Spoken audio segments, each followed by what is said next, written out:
पैशांच्या जीवावर म्हणा किंवा मग विखेंचा मास्टर माइंड म्हणा, लहरीपणा म्हणा किंवा सत्ताधाऱ्यांचा प्रभाव म्हणा, साम दाम दंडभेद म्हणा किंवा मग विकासाचं व्हिजन म्हणा किंवा मग स्ट्रॅटर्जी म्हणा, पण कोणी काही म्हटलं तरी अहिल्यानगर जिल्ह्यामध्ये सब कुछ भाजप हे चित्र आहे। आता पालकमंत्री विखे असल्या कारणामुळे याचं क्रेडिट जेवढं राधाकृष्ण विखे पाटलांना जातंय, मास्टर माइंड म्हणून लोक तेवढंच क्रेडिट डॉक्टर सुजय विखे पाटलांनाही देतात। पडद्यामागे काय घडलं, कुठे घडलं आणि कसं घडलं हे माझ्यापेक्षा परफेक्ट तुम्हाला कोणी सांगणार नाही, कारण मी या नगर परिषदांच्या निवडणुकांमध्ये ग्राउंडवर उतरले। फक्त स्टुडिओमध्ये बसून नाही तर ग्राउंडला उतरून तिथले प्रश्न समजून घेतलेत, लोकप्रतिनिधींचं व्हिजन समजून घेतलंय आणि ते तुमच्या समोर मांडलंय। त्यामुळे आधी कुठे काय घडलंय ते समजून घेऊयात। अहिल्यानगर नगरपालिकांचा निवडणुकीचा निकाल जवळपास हातामध्ये आलाय। नगराध्यक्ष कोण आणि कोणाच्या हातात सत्ता गेली हे समजून घ्या। राहात्यामध्ये नगराध्यक्षपदी भाजपाचे स्वाधीन गाडेकर हे विजयी झालेत। संगमनेरच्या नगराध्यक्षपदासाठी शहर विकास आघाडीच्या डॉक्टर मैथिली तांबे विजयी झाल्यात। देवळारी प्रवरामध्ये नगराध्यक्षपदी भाजपाचे सत्यजित कदम हे विजयी झालेत। पाथर्डीमध्ये नगराध्यक्षपदी भाजपचे अभय आव्हाड हे विजयी झालेत। श्रीरामपूरमध्ये नगराध्यक्षपदी काँग्रेसचे करण ससानी विजयी झालेत। शिर्डीमध्ये नगराध्यक्षपदी भाजपच्या जयश्री थोरात विजयी झाल्यात। श्रीगोंद्यात नगराध्यक्षपदी भाजपच्या सुनीता खेतमाळीस विजयी झाल्यात। जामखेडमध्ये नगराध्यक्षपदासाठी भाजपच्या उमेदवार प्रांजल अमित चिंतामणी विजयी झाल्यात। शेवगावमध्ये नगराध्यक्षपदी शिंदेसेनेच्या माया मुंडे विजयी आहेत। राहुरी नगराध्यक्षपदी विकास आघाडीचे भाऊसाहेब मोरे हे विजयी झालेत। कोपरगावमध्ये नगराध्यक्षपदी भाजपचे पराग संधान हे विजयी झालेत आणि नेवासामध्ये नगराध्यक्षपदी शिवसेना शिंदे गटाचे करणसिंह घुले हे विजयी झालेत।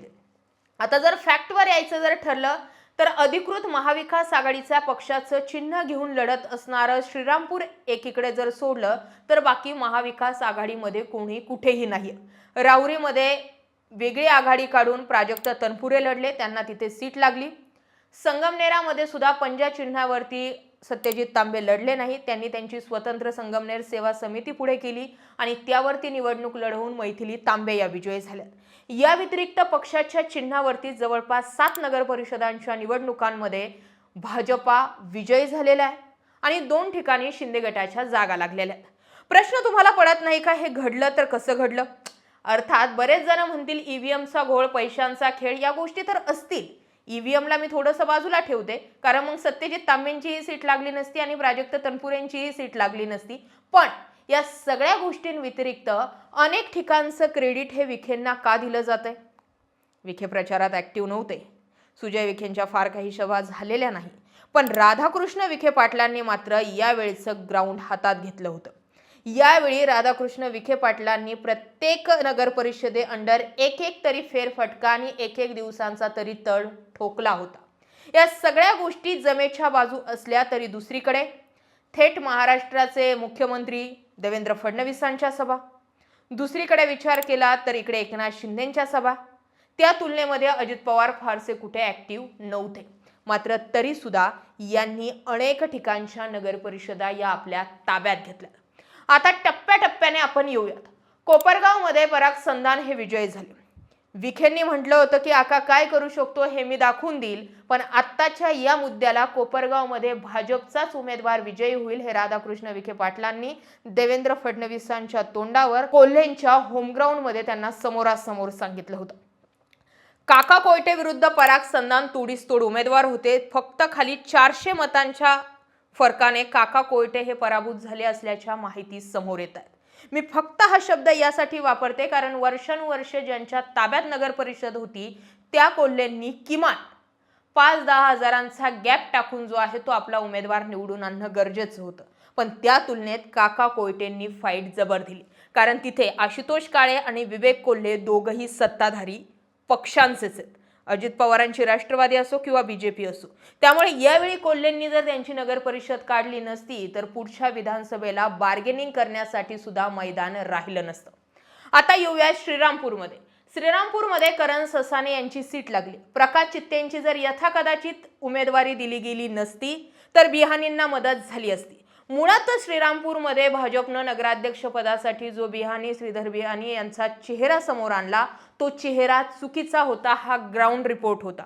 बिहानी यांना प्रभागाव्यतिरिक्त बाहेर लोक ओळखत नाही, त्यांचा लोकांसोबतचा जनसंपर्क कमी आहे, त्यांना लोकांच्या प्रश्नांची जाण कमी आहे. या सगळ्या गोष्टी समोर असताना सुद्धा फक्त काही ठराविक भाजपच्या कार्यकर्त्यांसाठी, त्यांच्या मनधरणीसाठी बिहानींसारखा चेहरा समोर केला गेला आणि त्यामुळे करण ससानेंना आणखी ताकद मिळाली.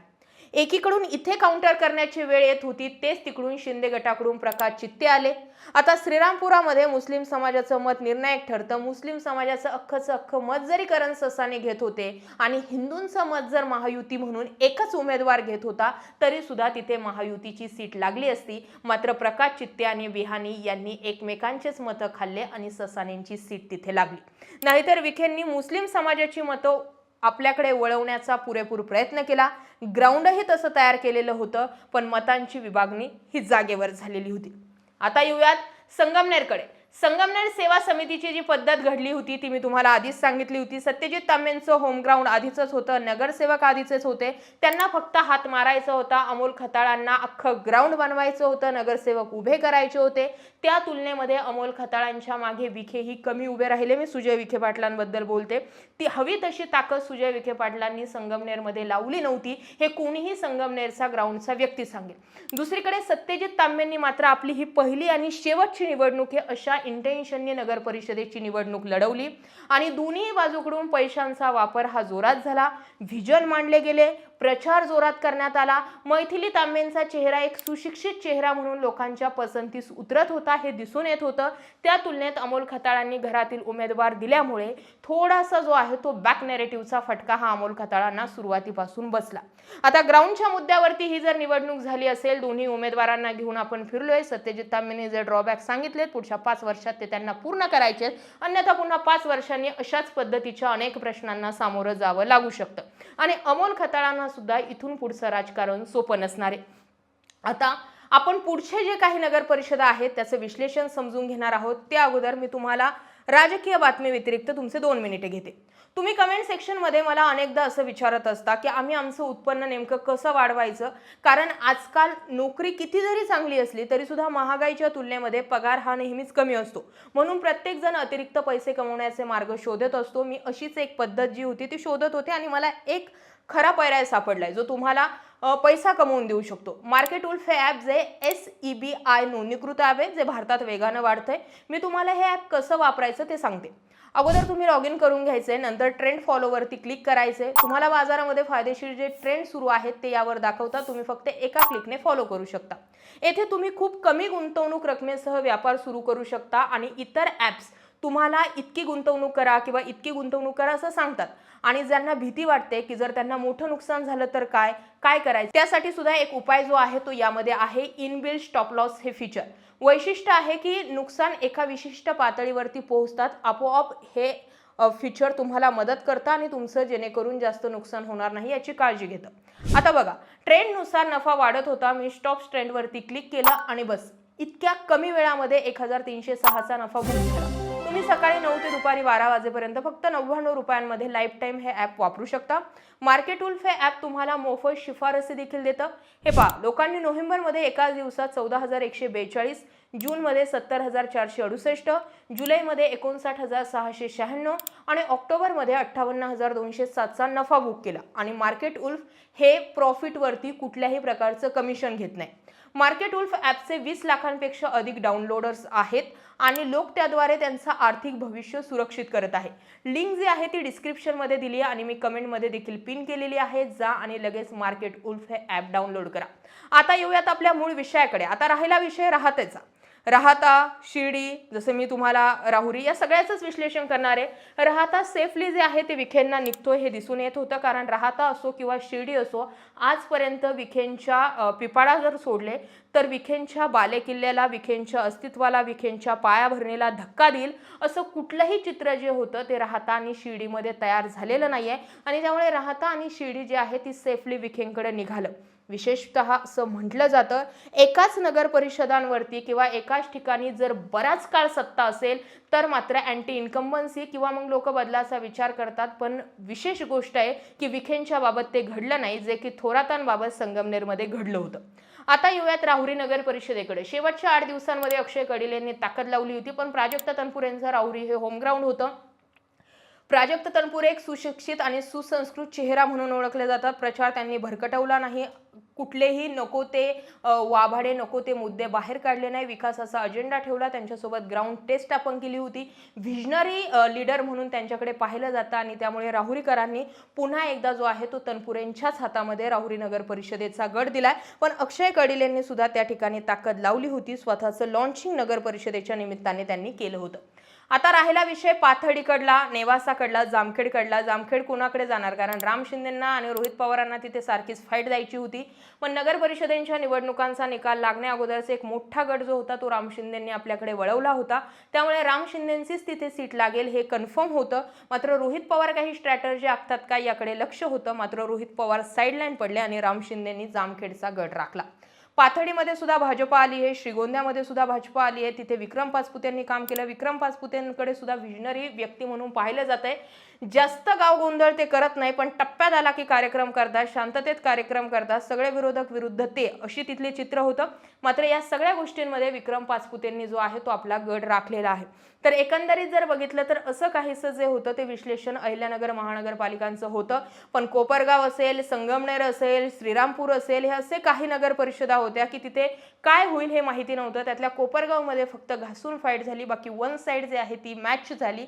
श्रीरामपुरात ससाने चालले, संगमनेरात तांबे चालले. बऱ्याच गोष्टी यानंतर सुद्धा बदलणार आहेत किंवा बदलतील, पण या निमित्ताने एक सिद्ध झालं की आता कमीत कमी ग्राउंडचा विकास होईल. या सगळ्या गोष्टींमध्ये विखेच मास्टर माइंड आहेत अशा पद्धतीच्या वल्गना सुरू झालेल्या आहेत, चर्चा सुरू झालेल्या आहेत. पडद्यासमोर सुजय विखे आले नाही, मात्र पिक्चर त्यांनीच लॉन्च केला आणि राधाकृष्ण विखेंनी ग्राउंड धरून ठेवलं होतं. त्यामुळे त्यांच्याही हाती जो आहे तोच विजयाचा गुलाल आलेला आहे.